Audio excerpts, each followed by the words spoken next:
ఒకప్పుడు ఒక చిన్న గ్రామంలో శశి అనే చెరుకు తోట కూలి జీవించేవాడు. అతను రోజు నదికొడ్డు చెట్టు నరికి పనిచేసేవాడు. ఒకరోజు అతను తీరా నదిలో తన ఇనుప గొడ్డలిని తప్పుగా వేసి నీళ్లలో పడేశాడు. అప్పుడు జలదేవత బయటికి వచ్చి అడిగింది, నీ గొడ్డలి ఇదేనా అంటూ బంగారు గొడ్డలిని చూపించింది. రాము నిజాయితీగా చెప్పాడు, అది నా గొడ్డలి కాదు అమ్మా. అప్పుడు ఆమె వెండి గొడ్డలి చూపించింది. కానీ రాము దానిని కూడా అంగీకరించలేదు. చివరికి జలదేవత అతని ఇనుప గొడ్డలిని చూపించింది. వెంటనే శశి సంతోషంగా అది నా గొడ్డలి అన్నాడు.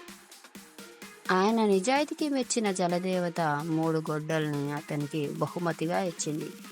ఈ కథలోని నిజాయితీ మోరల్ ఏంటంటే, నిజాయితీ ఎప్పుడు ఫలిస్తుంది. నిజం చెప్పేవారికి దేవుడు కూడా సహాయం చేస్తాడు. Thank you for watching. Keep subscribe. Thank you. Bye bye.